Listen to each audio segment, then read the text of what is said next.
एक समय की बात है। एक छोटे से गांव में कमला नाम की महिला रहती थी। वह बहुत मेहनती थी। रोज सुबह वह अपनी पुरानी भैंस के लिए घास काटने जंगल जाती थी। एक पुराने पीपल के पेड़ पर एक दिव्य तोता रहता था। तोते ने सोचा, ये महिला कितनी नेक है। सालों से कड़ी मेहनत कर रही है, लेकिन एक भैंस के दूध से बस इनका पेट भर पाता है। क्यों ना मैं इनकी परीक्षा लूं और इनकी मदद करूं। मैं गाय बनकर इनको ढेर सारा दूध दूं तो उनकी घर की परेशानी दूर हो सकती है और यह भी एक अच्छी जिंदगी जी सकते हैं। तोता पेड़ से उड़ा और एक अद्भुत सफेद गाय के रूप में प्रकट हुआ, जिसके माथे पर एक चमकता हुआ सितारा था। तोता गाय बनकर कमला के पास गई और मधुर आवाज में बोली, हे भली स्त्री, मैं इस विशाल जंगल में भटक गई हूं। क्या तुम मुझे अपने पास रखोगी? बदले में मैं तुम्हें ढेर सारा दूध दूंगी। कमला चौंक गई।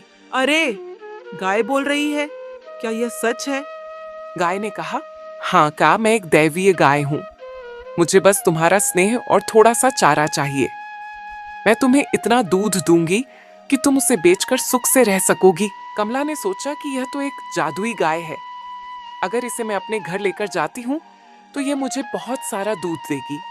इससे हमारी गरीबी भी दूर होगी और हम एक अच्छी जिंदगी, खुशहाल जिंदगी जी पाएंगे। कमला खुश होकर उसे अपने घर ले आई। जब कमला गाय के साथ घर पहुंची तो उसका पति माधव दंग रह गया।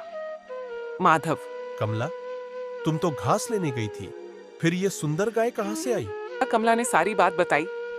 माधव ने मुस्कुराते हुए कहा, अगर ये ईश्वर की इच्छा है तो हम इसका पूरा ख्याल रखेंगे। वे दोनों रोज उस गाय, जिसका नाम उन्होंने नंदिनी रखा था, उसकी सेवा करने लगे। माधव नंदिनी के नीचे खाली बाल्टी लगता नंदिनी दूध से बाल्टी को भर देती। जल्द ही माधव शहर के बड़े व्यापारियों को दूध बेचने लगा और उनके दिन फिरने लगे। कमला नंदिनी के आने से हमारे घर की परेशानियां और दुख तकलीफ सारे ही दूर हो गए हैं। हाँ माधव, यह भगवान का शुक्र और नंदिनी की कृपया है। हम पर अब नंदिनी गाय नहीं है, अब वह भी हमारे घर का सदस्य है। माधव और कमला नंदिनी को अब अपना घर का सदस्य मानने लगे थे। उससे बहुत प्रेम करने लगे थे। कमला नंदिनी का बहुत ख्याल रखती थी। कमला नंदिनी के लिए जंगल जाती और उसके लिए हरी घास लाती और नंदिनी को बड़े ही प्यार से घास खिलाती। और एक दिन माधव दूध लेकर अपने पड़ोसी जगन के घर गया। दूध देने के लिए तो जगन ने कहा, अरे भाई माधव, आजकल तेरी भैंस कुछ ज्यादा ही दूध देने लगी है। सारे ही गांव वाले तेरी ही भैंस का दूध पीते हैं और बोलते हैं माधव का दूध गाढ़ा और बहुत अच्छा होता है। अरे भाई जगन, ये सब ईश्वर प्रभु की कृपा है। अच्छा तो मैं चलता हूं भाई, मुझे बहुत गांव वालों को दूध देना है। और यह कहने के बाद माधव वहां से चला जाता है। और उनका पड़ोसी जगन, जो बहुत लालची था, उसने सोचा, एक भैंस वाला माधव अचानक इतना दूध कहां से ला रहा है? दाल में कुछ काला है, पता लगाना पड़ेगा। और अगले दिन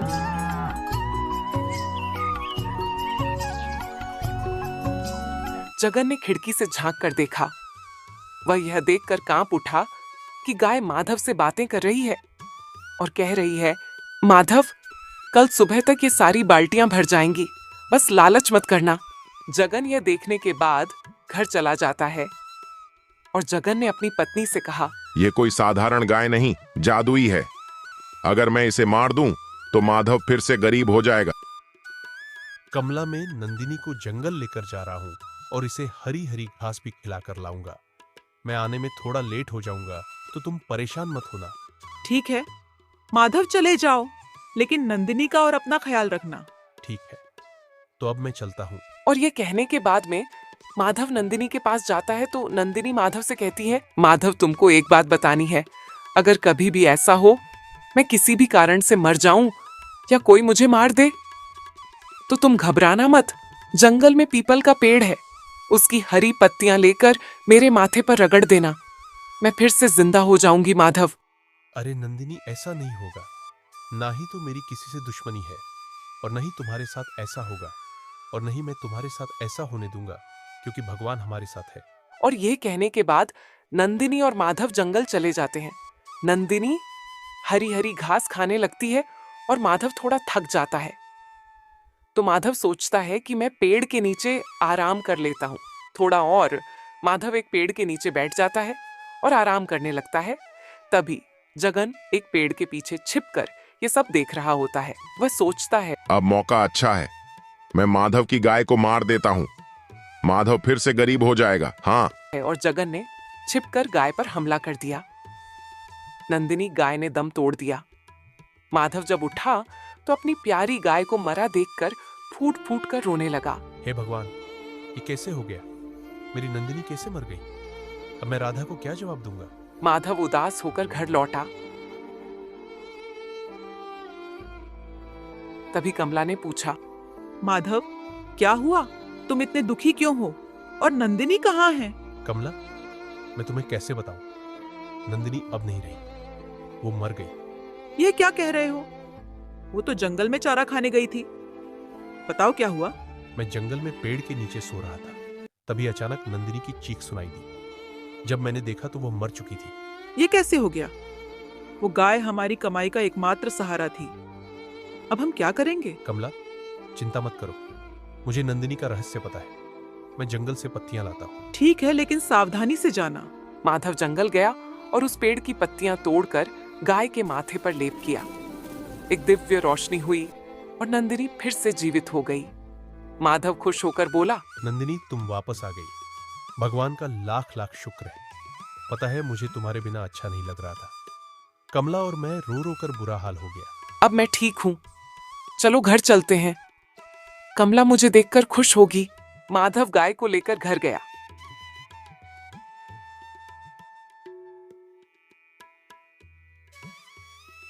और कमला को सब कुछ बताया।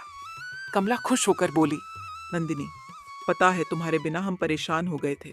कमला, अब चिंता मत करो, मैं फिर से लौट आई ना। घर में खाने को कुछ नहीं है, अब क्या करें?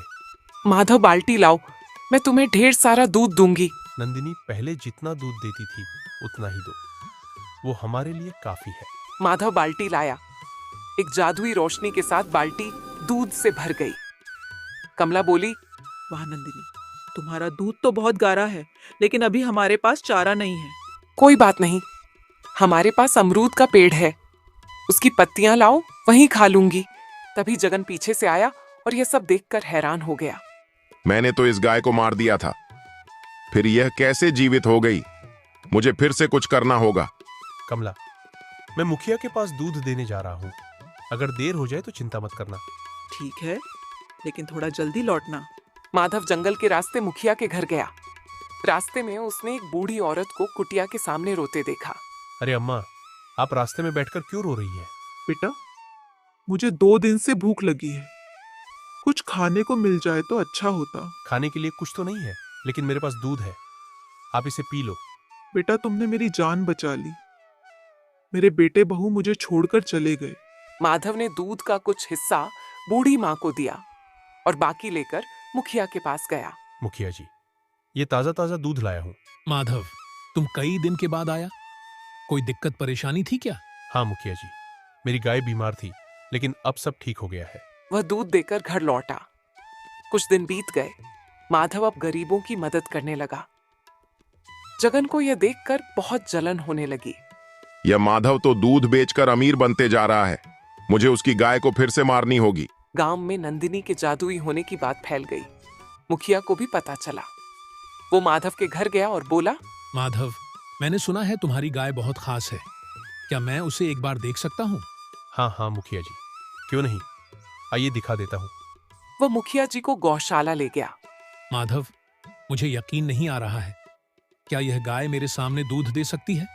हाँ, क्यों नहीं, देखिए। उसने एक बाल्टी रखी और बोला, नंदिनी, मुखिया जी को अपनी शक्ति दिखाओ।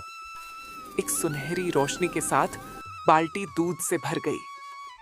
मुखिया लालच में आ गया और बोला, माधव, यह गाय मुझे दे दो, मैं तुम्हें बहुत सारा धन दूंगा। नहीं मुखिया जी, ये गाय मैं नहीं बेच सकता। मुखिया ने गाय को छूने की कोशिश की, लेकिन उसके हाथ जलने लगे। माधव, ये मुखिया गरीबों को लूटता है, आज मैं इसे सबक सिखाऊंगी। मुझे माफ कर दो, मैं यह गाय नहीं लूंगा। मुखिया जी, आपने गरीबों की जमीन छीनी है, उन्हें वापस कर दीजिए और माफी मांगिए। मुखिया को अपनी गलती का एहसास हुआ। उसने सबकी जमीन लौटाई और गरीबों की मदद शुरू की। माधव, अब मेरा काम यहाँ पूरा हुआ। तुम अब खुशहाल हो। मैं किसी और गरीब की मदद करने जाऊंगी।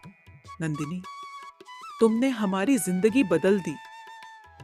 यह एहसान जिंदगी भर नहीं भूलूंगी। नंदिनी चली गई और माधव और कमला खुशी खुशी रहने लगे।